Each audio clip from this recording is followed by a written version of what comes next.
Welcome, fellow Stardust. Thank you for joining me on my first train ride. We are headed to Glenwood Springs for a self-care, rest, and relaxation weekend. Denver's Amtrak station offers many destinations to cities all over America, and a few places in Canada. We rode the California Zephyr, which goes from Chicago, Illinois to San Francisco, California. My name is DeRay, aka Rainbow Fright, lover of all things dark, creepy, and weird. I couldn't have asked for a better first conductor. Antonio kept the party going the entire 7-hour trip. Hello. Hey. How you folks doing? Great. Morning. Really? Ah! No, I'm sorry. Two of you, Glenwood Springs? Yeah. All right, good deal. Have fun on the train. See you on the train. Thank you.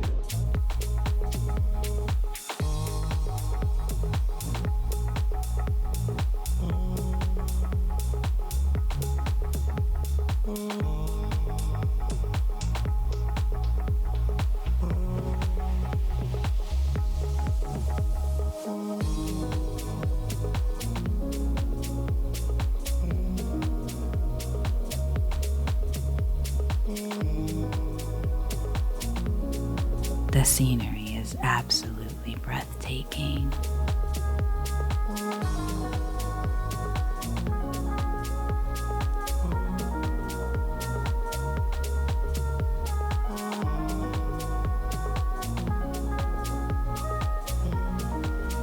Time to go chill in the car lounge where there's a much better view.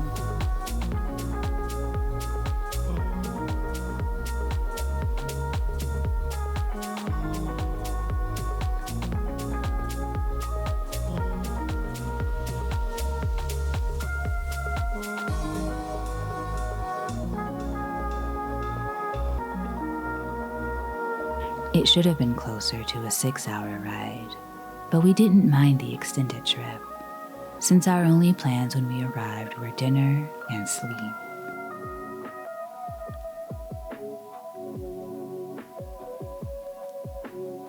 The train station, which you can see on the left edge of the screen, is located right next door to the Glenwood Hot Springs Pool, which are in our plans for Saturday morning.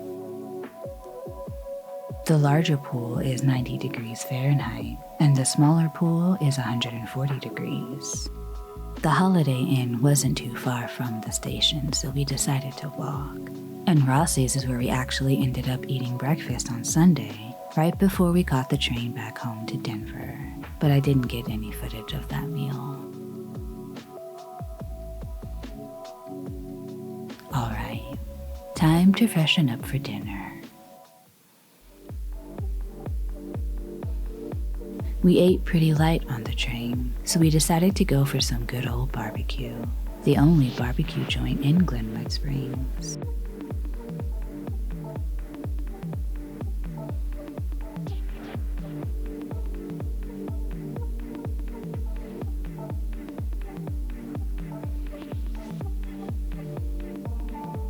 Because we got these appetizers, we decided to split a plate of ribs, but it was still too much food.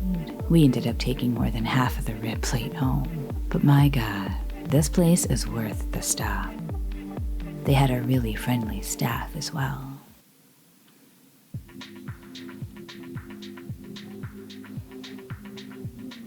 Alright, fellow Stardust, we are on day 2 of our weekend vacation.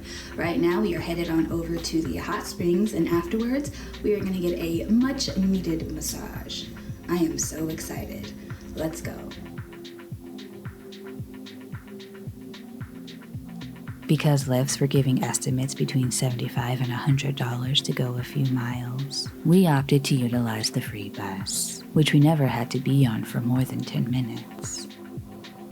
The gondolas went up to the amusement park at the top of the mountain, which we considered checking out, but I would have been entirely too cold, even with my electric vest and wool coat.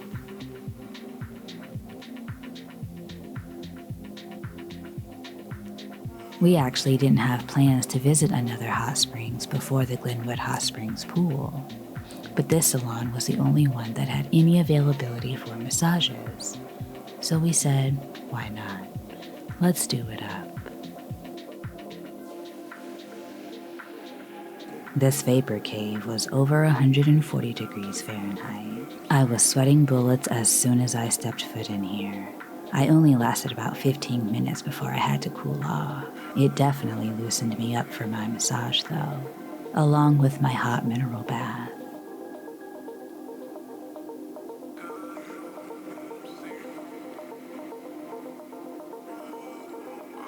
And right next door, the Glenwood Hot Springs Pool.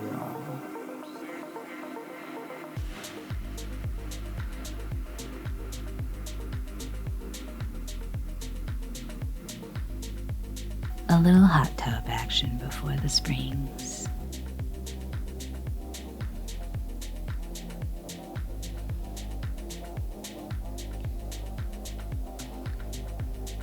This is the 90-degree Fahrenheit pool.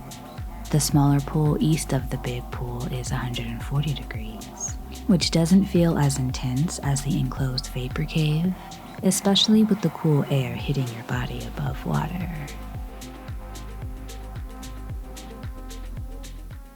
Round 2.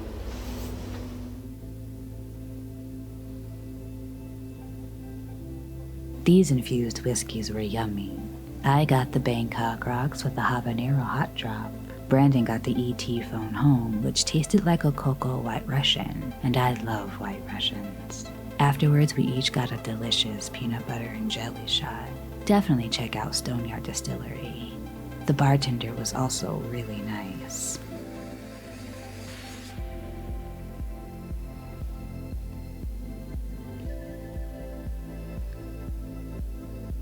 Time to go grab a snack before dinner. We ordered the jumbo garlic, which came with spreadable slow-roasted garlic bulbs, charred tomatoes, cambozola cheese, naan, and a mini salad. It was divine. Co-Ranch House doesn't take reservations, which worked to our benefit because we didn't expect downtown to be so busy since the previous night we sat down with no problem. But we did eat a bit earlier the previous night. This restaurant was cozy and the portions were massive.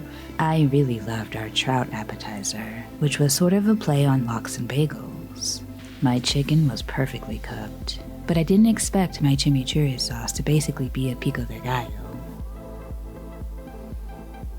Time to buy our nightcap drinks that we'll probably end up sipping on for about 30 minutes before falling asleep.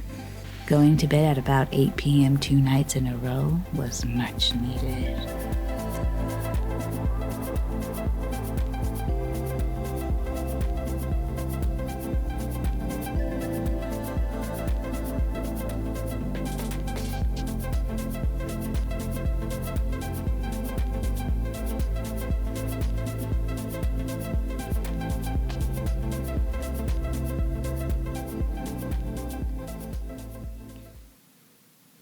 On Sunday morning, we got our first snow of the year, just in time for our train ride home. Our train was delayed a couple of times, but since our only plans were again to grab dinner and watch movies when we got home, we just accepted it as part of the experience. We sipped on our drinks and enjoyed the ride. However, we didn't get much more snow for the ride home, but it was still beautiful. I got a lot more scenery shots on the way home than I did on the way up to Glenwood Springs. The fog was mesmerizing.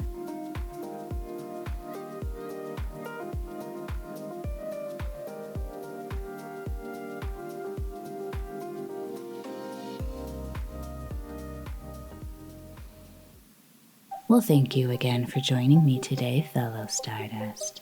I appreciate you being here with me. I'll be back on Halloween with a very special compilation video featuring 5 incredible creators who will be sharing with you what scares them the most. This video will wrap up this year's Spooktober. So, if you haven't already, hop on the Rainbow Fried Freight Train and hit that subscribe button. And that notification bell. That way, you'll get notified every time I upload a new video. And if you liked this video, please hit the like button and share it with a friend. I hope I see you next time. Peace.